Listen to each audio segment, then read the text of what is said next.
María Fernanda dobló la última toalla y la puso sobre la cómoda de Camila cuando escuchó los pasos en el pasillo de mármol. Reconoció el ritmo. Pasos cortos, apurados, de alguien que no quiere que lo vean llegar. Señorita Cárdenas. El asistente de don Alejandro, un hombre delgado de traje gris que siempre olía a menta, se detuvo en la puerta con un sobre blanco entre las manos. Se lo extendió sin mirarla a los ojos. Don Alejandro pidió que le entregara esto en persona. Nadie más debe verlo. María se limpió las manos en el delantal antes de recibirlo. El papel estaba tibio, como si el hombre lo hubiera llevado apretado contra el pecho todo el camino. ¿Qué es esto? No lo sé, señorita. Solo cumplo órdenes. Se fue tan rápido como llegó. María se quedó de pie en medio del cuarto de Camila, con los muñecos de peluche mirándola desde el estante, y el sobre pesándole más de lo que debería pesar un papel. Lo abrió despacio, con el pulgar temblando un poco en la solapa. Adentro había una fotografía vieja, de esas con los bordes ya amarillos. Ella misma, a los 12 años, violín bajo el brazo, sonriendo con los dientes torcidos que después le arreglaron. Y junto a ella, un niño. La imagen estaba borrosa, movida, como si la cámara hubiera fallado justo en ese instante. No pudo distinguir su cara. Debajo de la foto, una nota escrita a mano, con letra apretada. Perdón, siempre lo supe. María leyó la frase 3 veces. No entendió nada. ¿Quién te dio eso? La voz de doña Eugenia cortó el aire detrás de ella. María guardó el sobre de golpe dentro del bolsillo del delantal, como si la hubieran sorprendido robando. Nada, señora. Papeles de Camila.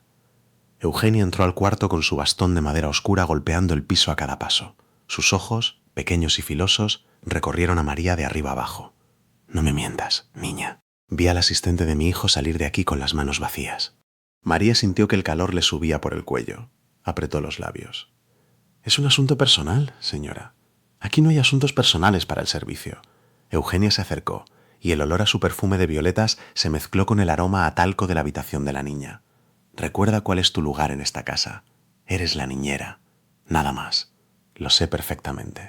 ¿Lo sabes? Eugenia sonrió, pero no era una sonrisa amable, porque últimamente te veo muy cómoda, opinando en la mesa, recibiendo sobres de mi hijo, casi como si fueras de la familia. María sintió el sobre quemándole el bolsillo. Solo hago mi trabajo, doña Eugenia. Entonces sigue haciéndolo, y calladita. La anciana golpeó el bastón una vez más contra el piso, como un punto final, porque las niñeras que se creen importantes en esta casa duran muy poco. Pregúntale a la anterior. Salió del cuarto sin esperar respuesta, dejando a María con el corazón latiéndole rápido y las manos frías. Esa noche, ya en su cuarto pequeño del servicio, sacó otra vez la fotografía.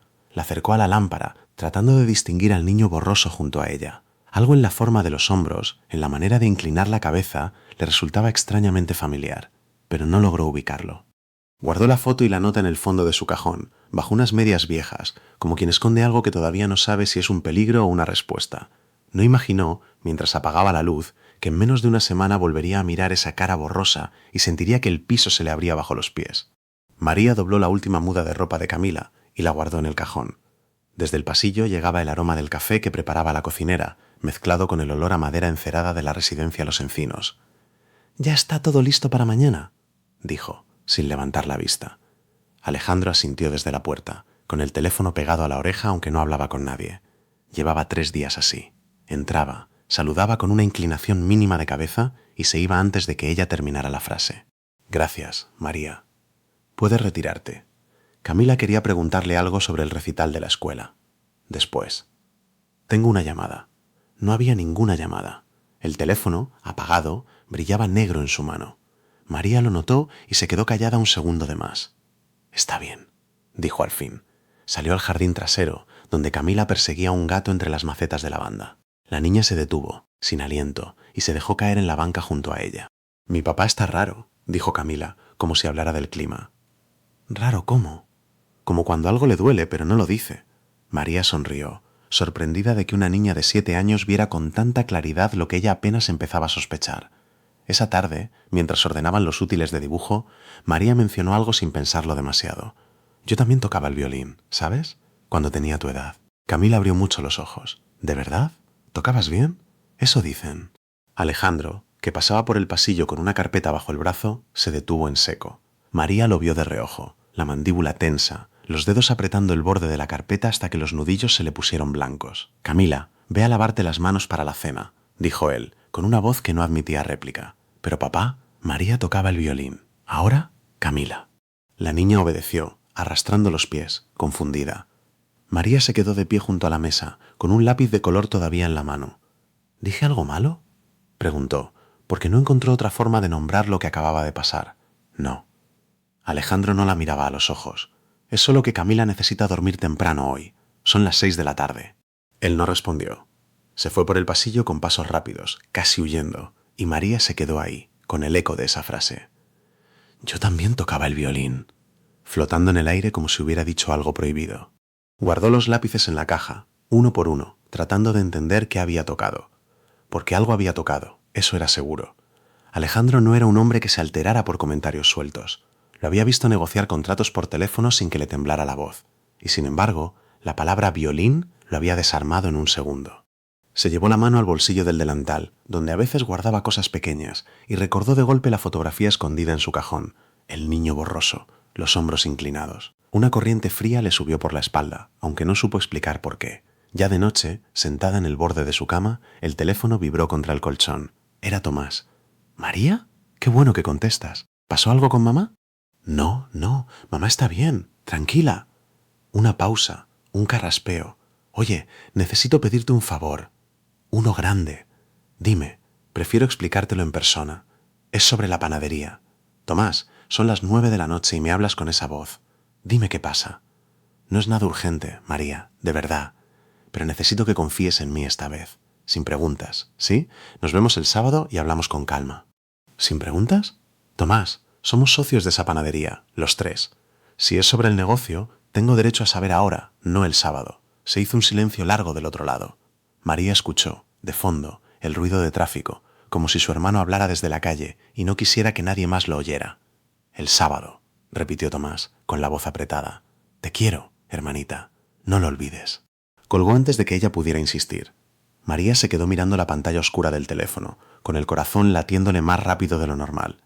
Primero, la frialdad repentina de Alejandro. Ahora, esta llamada extraña de Tomás, pidiendo un favor que no se atrevía a nombrar. 2 hombres, el mismo día, escondiéndole algo. María apagó la luz, pero esa noche tardó mucho en cerrar los ojos. El olor a pan recién horneado se mezclaba con el de los papeles viejos sobre la mesa de la trastienda. María dejó su bolso en una silla y notó el silencio raro que había en la esperanza esa tarde. Ni el radio de Valentina sonaba. Siéntate, María, dijo Tomás, sin levantar la vista de una carpeta azul. La tía Leonor ya estaba ahí, con las manos cruzadas sobre la mesa, como si llevara horas esperando. ¿Qué pasa?, preguntó María, mirando a los dos. Necesitamos que firmes esto, dijo Tomás, empujando la carpeta hacia ella. María la abrió. Había demasiadas hojas, letra pequeña, palabras como cesión y representación legal que no terminaba de entender. ¿Qué es exactamente? Un poder, dijo Leonor, rápido, para que Tomás pueda mover ciertos trámites del negocio sin tener que buscarte cada vez. Tú andas con lo de tu mamá, con la cirugía, con el hospital. Es solo para facilitarte la vida, mija. María pasó los dedos por el papel, sintió el filo de una hoja rozándole la yema del dedo. Necesito leerlo completo, dijo, con calma. No hay tiempo para calma, soltó Tomás, y luego pareció arrepentirse del tono. ¿Por qué no hay tiempo? Porque tu madre entra a cirugía en 10 días, dijo Leonor, con la voz quebrada a propósito, como quien ya ha ensayado el dolor. Y alguien tiene que encargarse de que todo esté en orden aquí, mientras ustedes están en el hospital. María cerró la carpeta despacio. Entonces vamos a leerlo juntos, ahora, los tres. Si es tan simple como dicen, no tardaremos nada. Tomás golpeó la mesa con la palma, no fuerte, pero suficiente para que las tazas de café temblaran. ¡No seas necia! ¡Firma y ya! Confía en mí, soy tu hermano. Confío en ti, dijo María. Y era verdad, aunque algo en el pecho le decía lo contrario. Por eso mismo quiero entender lo que firmo. Rosario nos dejó este lugar a los tres. No es solo tuyo, ni solo mío. Al nombrar a la abuela, Leonor bajó la mirada. Tomás, en cambio, apretó la mandíbula. Nadie está diciendo que sea solo mío, dijo él. Pero las deudas, las cargo yo. Los proveedores me llaman a mí. El banco me llama a mí. Entonces hablemos de las deudas, directamente, sin firmar nada a ciegas. María sacó su cuaderno del bolso, ese donde apuntaba los horarios de Camila y las medicinas de su madre, y buscó una hoja en blanco. Propongo un plan de pagos, dijo. Yo puedo aportar una parte de mi sueldo cada mes, ordenado, revisado por los tres, sin firmar poderes ni ceder nada. Solo trabajo, constancia, números claros. Leonor soltó una risa corta, sin humor. Eso no alcanza, María. Las cosas son más grandes de lo que crees. Entonces explíquenme qué tan grandes son. Silencio. Tomás miró el reloj, luego la puerta, como si esperara que alguien más entrara a rescatarlo de la conversación. Hay una oferta, dijo por fin, muy bajo. Por el local. Buena, muy buena. ¿Qué oferta? ¿De quién? Eso no importa todavía, dijo él, guardando la carpeta con un movimiento brusco. Solo piensa en mamá. Piensa en lo que cuesta el hospital. Piensa en que yo llevo cargando esto solo desde que murió la abuela. María sintió que el corazón le daba un vuelco, el mismo que sintió la noche anterior con la llamada extraña de Tomás. El sábado, había dicho él. Ahora entendía, o creía entender, que ese sábado tenía algo que ver con esta carpeta azul. Tomás, dijo, muy despacio, mírame a los ojos y dime que esto no tiene nada que ver con vender la panadería. Su hermano abrió la boca, la cerró. Y en sus ojos, por medio segundo, pasó algo que María no supo nombrar. No era culpa exactamente, tampoco miedo. Era el gesto de alguien que ya cruzó una línea y no sabe cómo decirlo en voz alta. Firma el plan de pagos si quieres, dijo al fin, evasivo. Pero no tardes mucho en decidir, hermanita. El tiempo se acaba más rápido de lo que piensas. María llegó a Los Encinos con el uniforme aún oliendo a detergente nuevo. Faltaban 2 semanas para la reinauguración del hotel y la casa entera se había convertido en un taller de gala. Mesas plegables, cubiertas de manteles blancos, floristas discutiendo por el color exacto de las orquídeas, un hombre con escalera colgando luces sobre el jardín. Camila corría entre las sillas apiladas con un tutú puesto al revés. «María, mira, soy una bailarina rota», gritó la niña, y María sonrió de verdad por primera vez en todo el día. «Camila, ven acá, que te vas a tropezar con esos cables». La cargó justo cuando doña Eugenia entraba al salón principal con una tablilla en la mano, revisando la lista de invitados con el ceño fruncido. Traía el cabello recién peinado, tan firme que parecía tallado, y hablaba por encima del hombro con la organizadora del evento, una mujer joven que asentía a todo sin abrir la boca. «Esa mesa va junto a la de los inversionistas», decía Eugenia. «Y quiten esas flores moradas, parecen de funeral».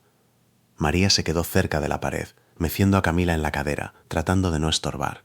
El olor a barniz fresco de los pisos recién pulidos le picaba en la nariz. Eugenia siguió caminando, dictando instrucciones, hasta que se detuvo frente a una fotografía enmarcada del hotel original, la que colgaba siempre en ese pasillo. «Todo tiene que quedar impecable», murmuró, más para sí misma que para nadie. «Ya bastante hemos limpiado este año». La organizadora asintió otra vez, distraída con su lista. Pero entonces Eugenia añadió, como si comentara el clima. «Lo de la niña Ibarra ya quedó resuelto hace años. No hay nada de qué preocuparse». María sintió que el aire del salón cambiaba de temperatura. Apretó un poco más a Camila contra su cuerpo, sin darse cuenta. «Perdón», dijo, casi sin querer, la palabra le salió sola. Eugenia se giró despacio. Por un instante, algo cruzó su rostro, una sombra rápida, calculada, como quien corrige un paso en falso antes de que nadie lo note. «Nada, niña. Cosas de negocios viejos», dijo, y su voz sonó tan lisa como el mármol bajo sus pies. «No te incumbe. Es que mi apellido es Ibarra», dijo María, con cuidado, sin saber si debía seguir hablando. «Cárdenas Ibarra». Un silencio corto, casi imperceptible, se instaló entre ellas. La organizadora levantó la vista de su tablilla por primera vez.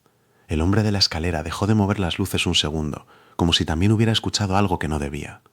«Qué casualidad», dijo Eugenia al fin, con una sonrisa que no le llegó a los ojos.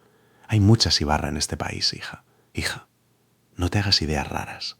Y sin esperar respuesta, se dio la vuelta y siguió caminando hacia el jardín, con la tablilla apretada contra el pecho, dando órdenes sobre las sillas que faltaban acomodar. María se quedó parada donde estaba, con Camila jugando con el cuello de su blusa, ajena a todo. El corazón le latía más rápido de lo normal, sin razón aparente, o tal vez con una razón que ella todavía no lograba nombrar. «María, ¿por qué pones esa cara?», preguntó Camila, tocándole la mejilla con un dedo. «No es nada, mi amor. Vamos a buscar tus zapatos, que se te van a perder entre tanta silla». Caminó hacia las escaleras con Camila en brazos, pero la frase seguía dándole vueltas. La niña Ibarra, ese asunto ya quedó resuelto hace años. No sonaba a coincidencia. Sonaba algo dicho de memoria, algo ensayado, algo que Eugenia había repetido tantas veces en su cabeza que ya le salía natural, casi automático. Subió los primeros escalones cuando escuchó. Abajo, la voz de Eugenia por teléfono, más baja de lo normal, casi un susurro entre el ruido de los preparativos. «Sí, ya hablé con el abogado. Todo está en orden. No hay registros que puedan». La voz se perdió entre el sonido de un carrito con vajilla que pasaba justo por ahí. María se detuvo en el descanso de la escalera, con Camila quieta en sus brazos como si también hubiera sentido la tensión del momento. Trató de escuchar más, pero el ruido del salón se tragó el resto de la frase. Solo le quedó una certeza pequeña y filosa clavándose en el pecho. Fuera lo que fuera, no era casualidad. Y ella, sin saberlo todavía, estaba justo en el centro de ese secreto. El pasillo del segundo piso olía a cera fresca, como si acabaran de trapear antes de la fiesta. María llevaba a Camila en brazos porque la niña se había quedado dormida a medio camino, con la mejilla aplastada contra su hombro y un mechón de cabello pegado a la boca. «Vamos a dejarte con tu papá un ratito, princesa», susurró, aunque Camila ya no podía escucharla. La puerta de la oficina de Alejandro estaba entreabierta. Adentro, la voz de él sonaba baja, tensa, distinta a como hablaba siempre con ella. «Necesito que esto quede cerrado antes de la gala, ¿entiendes? No puede haber ningún cabo suelto». María se detuvo a 2 pasos de la puerta. No quería interrumpir, pero tampoco quería tocar, y que la voz al otro lado cambiara de tema de golpe, como pasaba a veces cuando alguien sentía que lo escuchaban. «El predio de San Rafael», siguió Alejandro, «es la pieza que falta. La panadería es el único local que no ha firmado. Si logramos cerrar eso, el proyecto completo queda armado antes de la inauguración». A María se le fue el aire de los pulmones, como si alguien le hubiera puesto una mano en el pecho y hubiera apretado. San Rafael. La panadería. Sintió que el pasillo se volvía más estrecho, que las paredes se le venían encima despacio. No podía ser su calle, no podía ser su cuadra. Había cientos de panaderías en la ciudad, se dijo, tratando de convencerse. Pero el nombre del barrio le había caído encima como agua fría, directo, sin escape. Camila se removió en sus brazos y murmuró algo dormido. María la sostuvo con más fuerza, como si abrazarla pudiera anclarla a algo firme mientras todo lo demás se tambaleaba. «¿Y los dueños?», preguntó la voz al otro lado de la línea, apenas audible desde donde estaba Alejandro, que debía tener el teléfono en altavoz o hablar muy cerca del micrófono. «Son 3 hermanos», contestó Alejandro. «Uno de ellos ya está dispuesto a vender. Solo falta convencer al resto». María sintió que el estómago se le encogía como un puño. 3 hermanos. Ella, Tomás, Valentina. No había otra panadería con 3 hermanos dueños en ese barrio exacto, en esa cuadra exacta donde su abuela había puesto ladrillo sobre ladrillo durante 30 años. Dio un paso atrás sin darse cuenta, y el tacón de su zapato rozó el piso de mármol con un chirrido pequeño pero suficiente. La conversación adentro se cortó en seco. «¿Hola?», dijo Alejandro. «¿Hay alguien ahí?». María no supo qué hacer.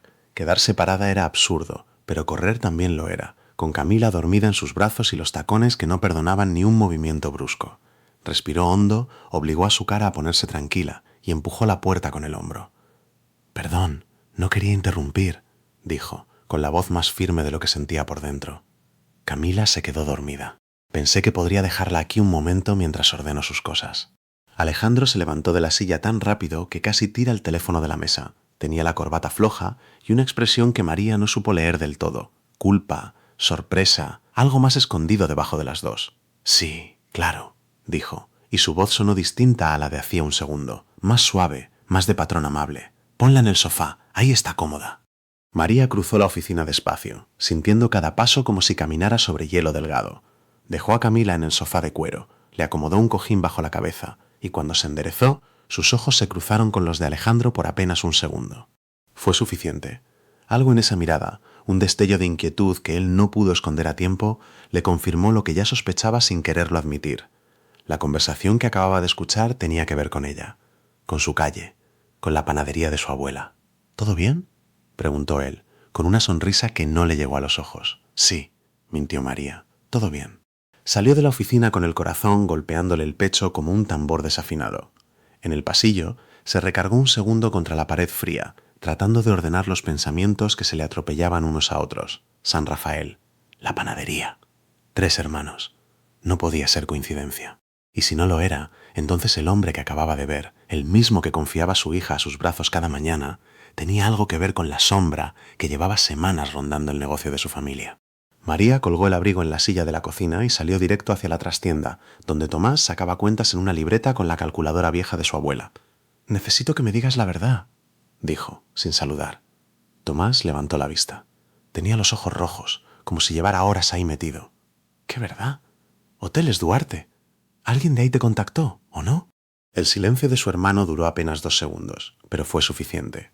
María sintió el olor a pan quemado que venía del horno de atrás. Alguien se había olvidado una charola, y por un instante ese detalle la ancló mientras el mundo se le movía bajo los pies.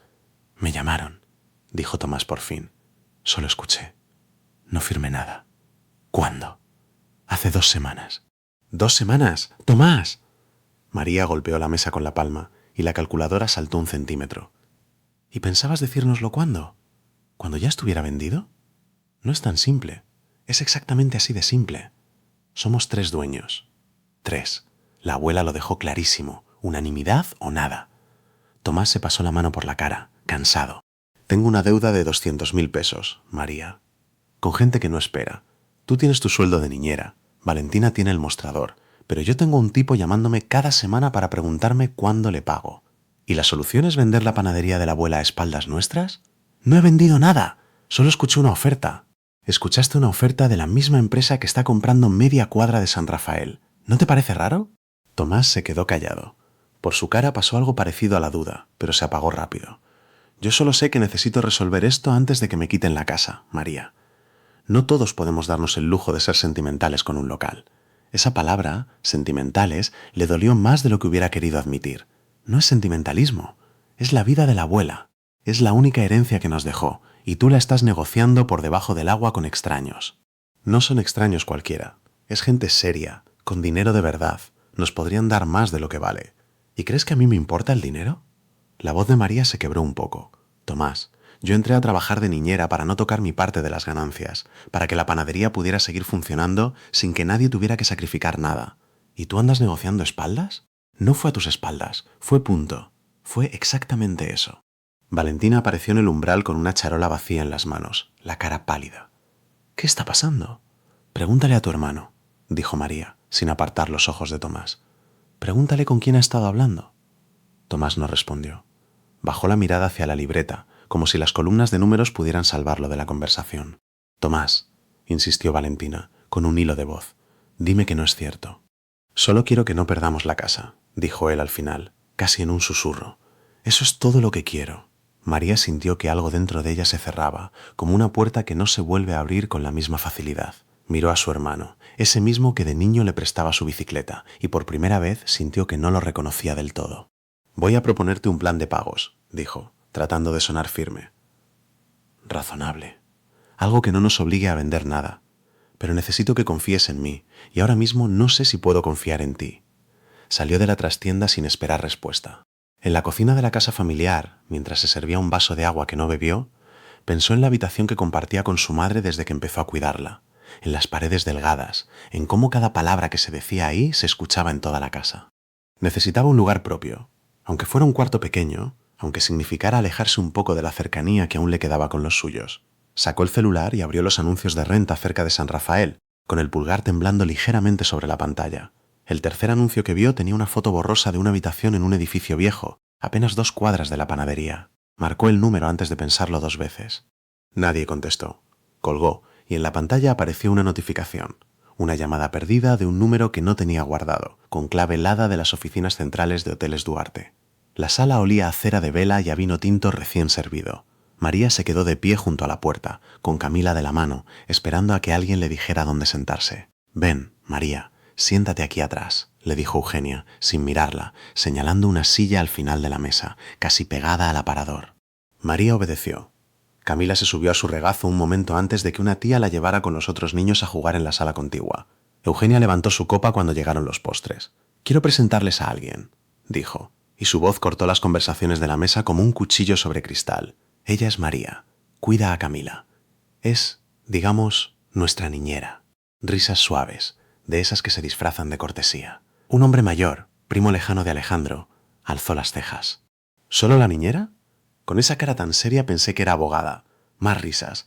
María sintió el calor subirle por el cuello, pero mantuvo las manos quietas sobre su regazo, una sobre otra, apretadas. Es una joven muy trabajadora, agregó Eugenia, con una sonrisa que no le llegaba a los ojos. Viene de una familia de panaderos, ¿verdad, querida? Sí, señora. Qué bonito. El pan también es un oficio noble. María contó hasta 3 antes de responder. Gracias. Alejandro, sentado al otro extremo, la miraba sin decir nada. Ella evitó sus ojos. Sintió que si lo miraba, algo en su cara se iba a romper.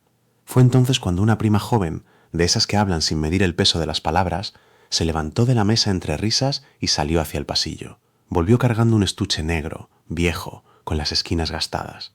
Miren lo que encontré en el closet del estudio, dijo, dejándolo sobre la mesa, junto a los platos de postre. Un violín. ¿De quién es esto? Tía Eugenia.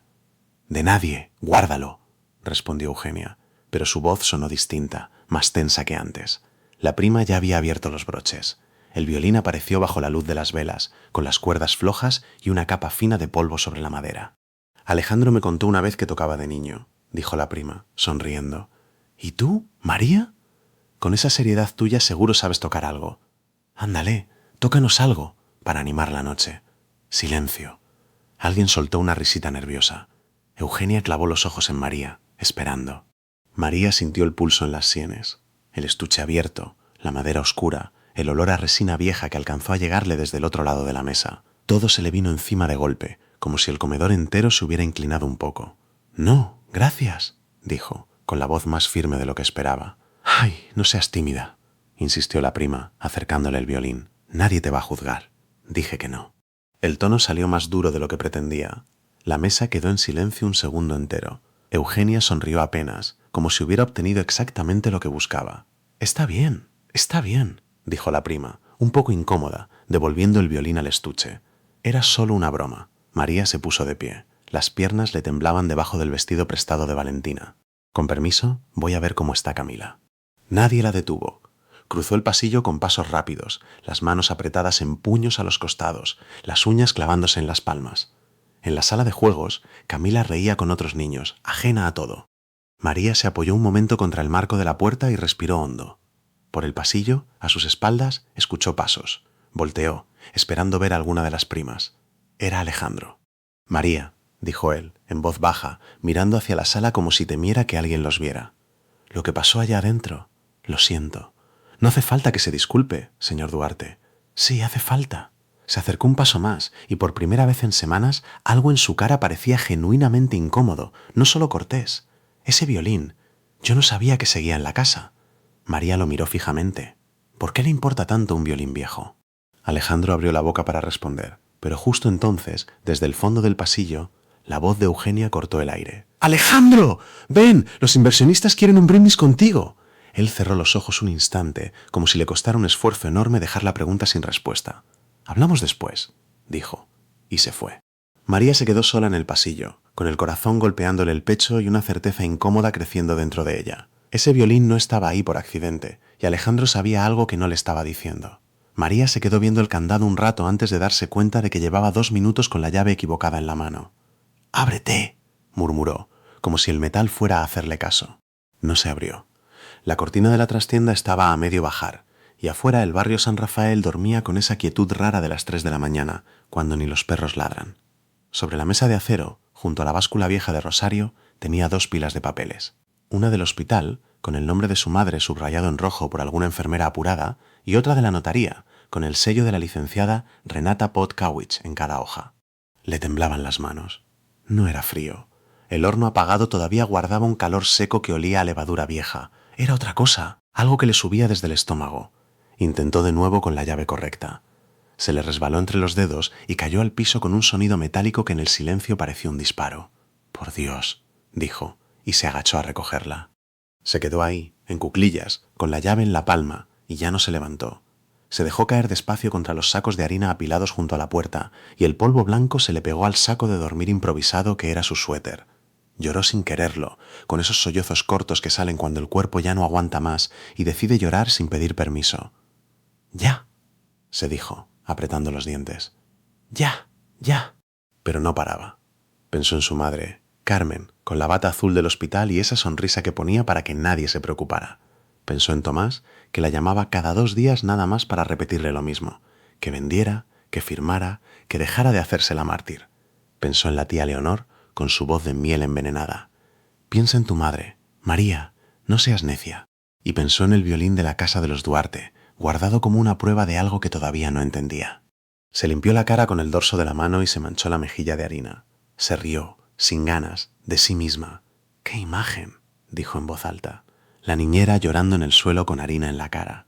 Se quedó un rato más ahí, escuchando el zumbido del refrigerador viejo, ese ronroneo constante que Rosario nunca había querido cambiar porque decía que era la voz de la panadería. Ese sonido, al menos, seguía siendo el mismo de siempre. Cuando por fin se levantó, ya clareaba afuera. Una luz gris y delgada entraba por la rendija de la cortina metálica. Se sentó frente a los papeles otra vez, esta vez con la espalda recta. Tomó la carpeta de la notaría y buscó la hoja con la cláusula de unanimidad del testamento de Rosario. La leyó completa, despacio, como si fuera la primera vez. «Los 3», susurró. «Tiene que ser entre los 3». Marcó el número de Valentina. Sonó 3 veces antes de que su hermana contestara con voz de sueño. «¿María? ¿Qué pasó? Son las 6. Perdón que te despierte. Necesito preguntarte algo y necesito que me contestes con la verdad. Me estás asustando. ¿Tomás te ha dicho algo de vender su parte? ¿Algo con gente de hoteles?»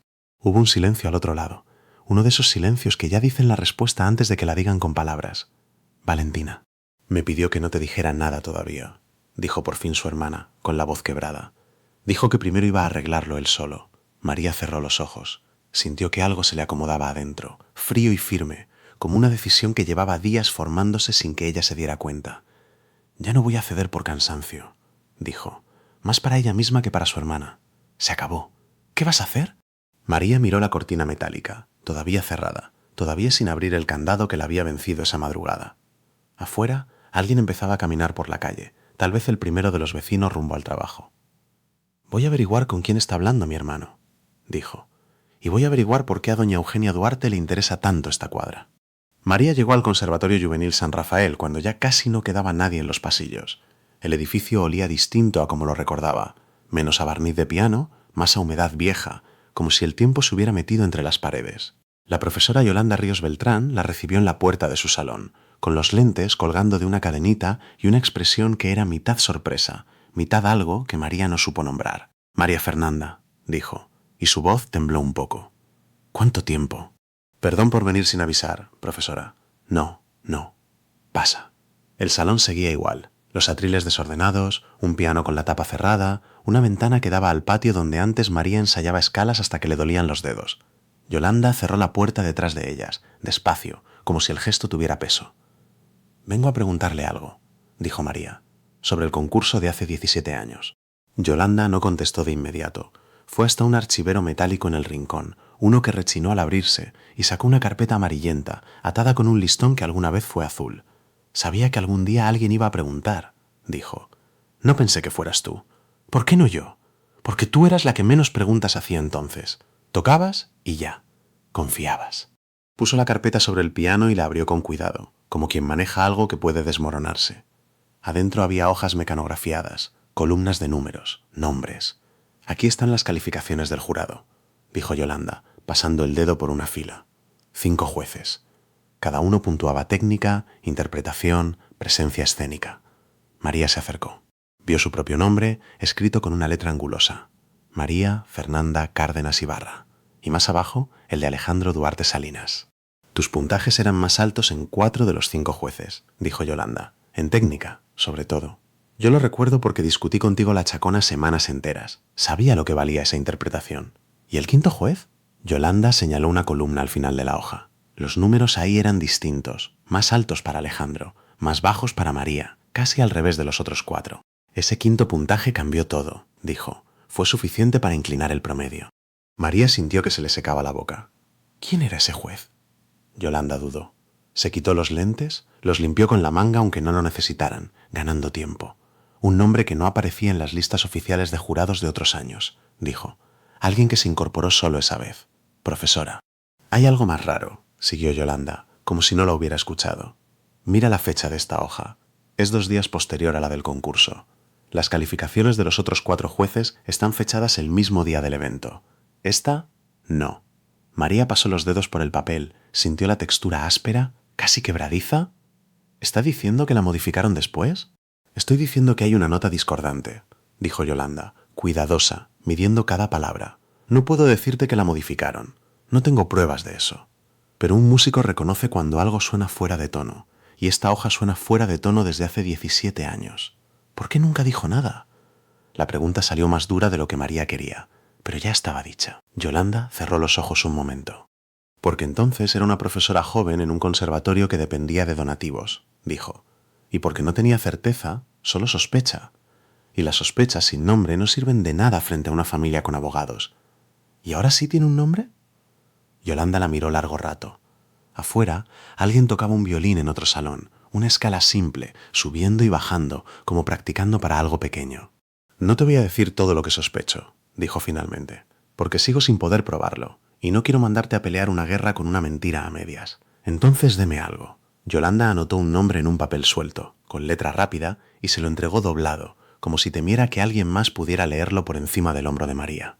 Pregúntale a él, dijo. Fue el secretario del conservatorio esos años. Él archivó estos papeles. Él sabe si esta hoja llegó el mismo día que las otras o llegó después, escondida entre expedientes viejos. María desdobló el papel con manos que no eran del todo firmes. Leyó el nombre 2 veces antes de guardárselo en el bolsillo del abrigo, junto al corazón, como si eso pudiera protegerlo de perderse. Ten cuidado, María Fernanda, dijo Yolanda, tomándole la mano. Algunas puertas, cuando se abren, ya no se dejan cerrar. María entró por la puerta de servicio de los Encinos pasadas las 9 de la noche. El frío del pasillo olía a cera de piso recién puesta, un olor dulzón que se le pegó a la garganta. Solo quería subir a revisar que Camila durmiera bien y luego irse a casa. Pero al pasar frente al despacho de Alejandro, la puerta entreabierta dejaba salir una línea de luz y una voz que reconoció de inmediato. Y le digo que no hay marcha atrás, Eugenia, ya está firmado, decía Alejandro, con un cansancio que María nunca le había oído. Se detuvo.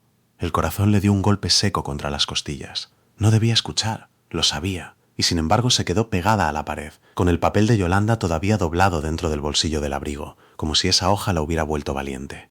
Firmado no es lo mismo que cobrado, contestó Eugenia, y su voz sonaba metálica, amplificada por el altavoz del teléfono. ¿El hermano debe cuánto? ¿280.000 pesos? Con esa deuda en la mano, ese muchacho firma lo que sea con tal de salvar el pellejo. Y en cuanto firme, la panadería es nuestra antes de que esa abogaducha de la familia se dé cuenta de la cláusula. ¿Qué cláusula?, preguntó Alejandro. La de unanimidad, hijo. Los 3 hermanos tienen que estar de acuerdo para vender. Por eso hay que mover rápido con Tomás y dejar a la hermana chica fuera del trato. Y a la niñera. Eugenia se rió, una risa corta, sin alegría. A la niñera hay que tenerla distraída con la niña y con esa madre enferma. Mientras llora por su mamá, no lee letras pequeñas. María se llevó la mano a la boca. El nombre de su madre en labios de esa mujer le supo a piedra. Eso no me gusta, dijo Alejandro. Ya te dije que no me gusta cómo se está haciendo esto. No te tiene que gustar. Te tiene que convenir. Como te convino hace 17 años, cuando el jurado del conservatorio recibió esos sobres y tú te llevaste la beca de esa niña sin preguntar por qué de pronto ganabas tú. El silencio que siguió no era un silencio cualquiera. María oyó el hielo golpear un vaso en algún lugar del despacho y el crujido de un sillón de cuero al recibir un peso que se dejaba caer. «Nunca te pedí eso», dijo Alejandro, muy despacio. «Yo tenía 12 años, Eugenia. No sabía nada. No sabías, pero ganaste. Y ahora vas a ganar otra vez, aunque te tiemble la conciencia». María cerró los ojos. Todo lo que Yolanda le había insinuado, todo lo que ella se había negado a creer del todo, acababa de decirlo la propia Eugenia, en su propia voz, sin que nadie se lo arrancara. «Entonces, para la compra», dijo Alejandro. «Yo pago la deuda de Tomás de mi bolsillo, en privado, y esto se acaba aquí. Nadie tiene que vender nada». «Eso ya lo intentaste. ¿O crees que no me enteré?» «Le ofreciste transferirle el dinero hace 2 semanas y él te dijo que no, porque Leonor ya lo tenía convencido de que vendiendo salía mejor y más rápido. Tu culpa no compra nada, Alejandro. Solo te hace ver débil delante del consejo». Un teléfono vibró contra la mesa, y la voz de Alejandro se apagó un momento, tapada por un ruido de pasos dentro del despacho. María aprovechó ese segundo para despegarse de la pared, con las piernas flojas, y caminar hacia la escalera de servicio antes de que alguien la sorprendiera ahí, escuchando. Subió los escalones de 2 en 2, aunque no había prisa real, solo la necesidad de moverse, de hacer algo con el temblor que le subía por los brazos. Al llegar al descanso se detuvo frente a la ventana que daba al jardín trasero, apoyó la frente en el vidrio frío y respiró. Alejandro había querido pagar la deuda de Tomás. Alejandro había querido frenar todo esto. Y aún así, esa misma tarde, en la cena, se había quedado callado mientras Eugenia la llamaba solo la niñera.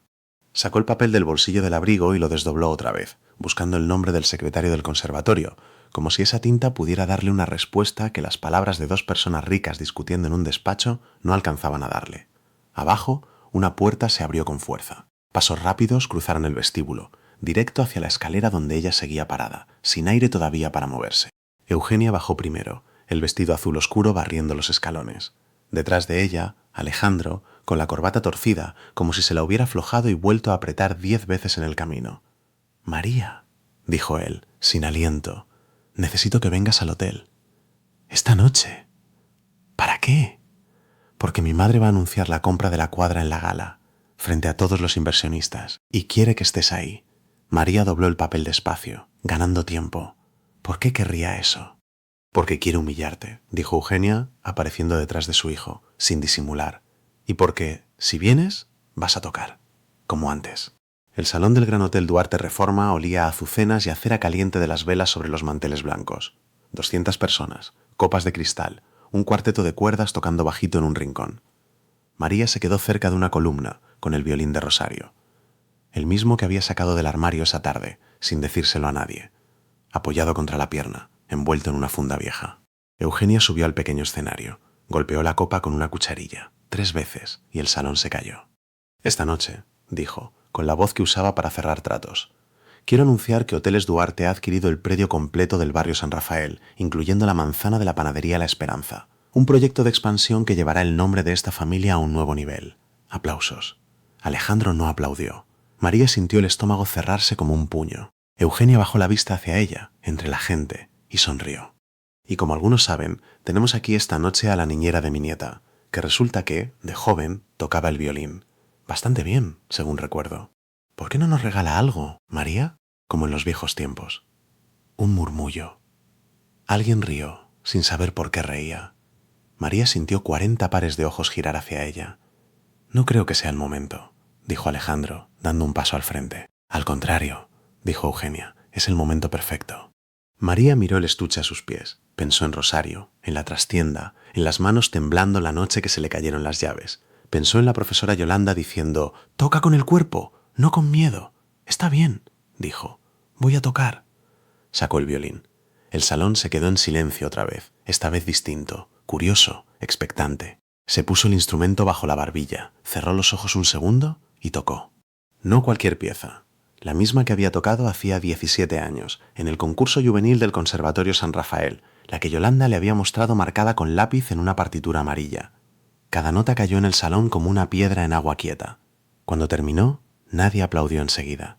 Alejandro tenía la cara blanca, blanca de verdad, como si le hubieran vaciado la sangre. «Bonito truco», dijo Eugenia, con una risa corta, forzada, pero un poco melodramático para una gala de negocios. «Gracias, María, ya puedes. Esa pieza». La interrumpió María, con el arco todavía en la mano. «La toqué hace 17 años, en un concurso. Gané el primer lugar según el jurado que puntuó esa tarde, y aún así la beca se la dieron a otro niño. No sé de qué hablas», dijo Eugenia, pero su voz ya no sonaba igual. «A mí», dijo Alejandro, y el salón entero giró hacia él. Silencio. Alguien dejó caer un tenedor sobre un plato y el sonido resonó como un disparo pequeño. «Alejandro», dijo Eugenia, entre dientes. «No». «Mi madre sobornó al jurado», dijo él, más fuerte, mirando a los invitados, no a su madre. «Hace 17 años, para que yo ganara una beca que era de María. Yo no lo supe entonces, lo supe hace poco, y no hice lo suficiente para arreglarlo». Una mujer con collar de perlas se tapó la boca. Un hombre mayor, cerca del bar, dejó su copa sobre la mesa sin hacer ruido, como si de pronto pesara demasiado. «Esto es absurdo», dijo Eugenia, buscando apoyo entre las caras que ya no la miraban con la misma admiración. «Un niño gana un concurso. Pasó hace 17 años. ¿Vamos a arruinar una gala por esto? No se trata solo del concurso», dijo una voz nueva, desde la puerta del salón. Renata Podkawicz avanzó entre las mesas con una carpeta de cuero bajo el brazo, los tacones marcando cada paso sobre el mármol. «Soy la abogada de la familia Cárdenas Ibarra», dijo, plantándose frente a Eugenia. «Y vengo a informarle, señora Duarte, que la venta que usted acaba de anunciar no puede completarse. El testamento de Rosario Ibarra Montes establece una cláusula de unanimidad sobre la panadería. Los 3 herederos deben firmar. Uno de ellos es María Fernanda Cárdenas Ibarra. Y ella no ha firmado nada». «Tomás firmó», dijo Eugenia, casi sin aire. «Tomás es el mayor, él». «Tomás no puede vender la parte de su hermana», dijo Renata, sin alzar la voz, sin necesitarlo. «Sin la firma de María, no hay compra. No hay proyecto. No hay nada que anunciar esta noche, señora Duarte».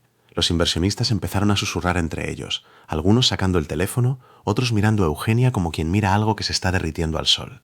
María bajó el violín despacio, el corazón golpeándole tan fuerte que lo sentía en los oídos. «Y ahora que estamos aclarando cosas», dijo, mirando a Eugenia de frente por primera vez esa noche, «hay algo más que este salón debería saber». El silencio duró 1 segundo, 2, 3. Eugenia lo rompió primero, con una risa seca que no engañó a nadie. No sé qué crees que vas a decir, niña, pero... Hace 17 años usted sobornó al jurado del concurso juvenil del Conservatorio San Rafael, dijo María, sin gritar, con la voz firme como cuerda bien afinada, para que su hijo ganara la beca que era mía. El murmullo se volvió silencio total. Alguien dejó caer una copa, el vidrio se hizo pedazos contra el mármol y nadie se movió a recogerlo. Alejandro dio un paso al frente. Tenía la cara pálida, pero esta vez no era miedo, era decisión. Es verdad, dijo, lo supe hace años. Lo supe y me quedé callado, porque decirlo significaba destruir a mi propia madre delante de todos. Pero ya no puedo seguir cargando esto solo. ¡Alejandro! La voz de Eugenia se quebró, aguda, casi un chillido. ¡Cállate! No, mamá, se acabó. Un hombre mayor, del consejo, se puso de pie despacio, con las manos apoyadas en la mesa como si necesitara sostenerse. Doña Eugenia, dijo, si esto es cierto, y por su cara imagino que lo es, tenemos un problema de escándalo público que puede convertirse en demanda. El consejo tendrá que reunirse esta misma noche. Eugenia miró a su alrededor, buscando algún rostro que la defendiera. No encontró ninguno. Hasta Camila, sentada junto a Renata, la miraba con esa curiosidad fría de los niños cuando entienden que un adulto ha hecho algo malo. 3 semanas después, María pasó frente al vestíbulo del Gran Hotel Duarte Reforma, por casualidad, camino a la notaría. El nombre de Eugenia ya no estaba en el muro de fundadores. En su lugar, una placa nueva y más pequeña decía simplemente Familia Duarte Salinas. El mármol, donde antes brillaban las letras doradas, tenía una mancha más clara, como una cicatriz recién cerrada. La sacaron de la presidencia hace 10 días, le contó Renata esa tarde, en la trastienda de la panadería, mientras revisaba unos papeles con olor a tinta fresca. El consejo no quiso arriesgarse. Ella conserva su parte accionaria, pero de la operación del hotel no vuelve a saber nada. ¿Y Tomás? Tomás firmó el plan de pagos. El de verdad, el que tú propusiste desde el principio. Renata sonrió, cansada pero satisfecha. A veces la gente solo necesita que alguien le cierre las otras puertas. María sintió, mirando hacia el mostrador, donde Valentina despachaba pan dulce a una señora del barrio. El aroma a canela y a masa recién horneada le llenó el pecho de algo parecido a la paz. Lo que nadie le había contado, hasta que llegó el albañil preguntando por quién autorizaba el nuevo revoque de la fachada. Era que Alejandro había pagado, en secreto y sin poner su nombre en ningún papel, la restauración completa de la Esperanza. También había creado un fondo de becas de violín para niños del barrio, con el nombre de Rosario Ibarra Montes grabado en la placa de entrada del conservatorio. María fue a buscarlo. Lo encontró en su oficina, con la corbata floja y ojeras profundas. No pedí que hicieras esto, le dijo, de pie frente a su escritorio. Lo sé, por eso no puse mi nombre. Eso no borra 17 años, Alejandro. No pretendo que lo haga. La miró de frente, sin esconderse esta vez. Solo quiero que sepas que voy a pasar el resto de mi vida tratando de merecer que algún día me creas cuando digo que lo siento. María se quedó callada un momento largo. No fue un perdón fácil, ni fue una absolución completa. Fue una puerta entreabierta, apenas, con la cadena todavía puesta. Voy a volver a dar clases, dijo por fin, en la trastienda de la panadería, para los niños del barrio. Si de verdad quieres hacer algo, que sea con hechos, no con dinero escondido. Él asintió, y por primera vez en meses ella lo vio sonreír sin esa sombra de culpa detrás de los ojos. Las clases empezaron un martes de diciembre. 6 niños con violines prestados, arcos torpes, risas nerviosas. María corregía posturas, tarareaba las notas, sentía en los dedos ese hormigueo familiar que llevaba años dormido. Una tarde, mientras afinaba el instrumento de una niña de 8 años, escuchó un ruido en la puerta. Alejandro estaba ahí, apoyado en el marco, escuchando en silencio, sin interrumpir. ¿Cuánto tiempo llevas ahí?, preguntó María, sin volverse del todo. El suficiente para saber que tocas mejor que hace 17 años. Ella sonrió, apenas, y siguió afinando la cuerda. Sobre el mostrador de la panadería, entre las bandejas de pan y el olor dulce de la vainilla, la vieja fotografía descolorida. María, a los 12 años, violín en mano, junto a un niño borroso. Descansaba ahora enmarcada, como quien decide que hasta las heridas viejas merecen un lugar donde no se olviden, pero tampoco duelan para siempre. María volvió a mirar a sus alumnos y levantó el arco. Otra vez, desde el principio, dijo. Con calma. Las cosas buenas no se apuran.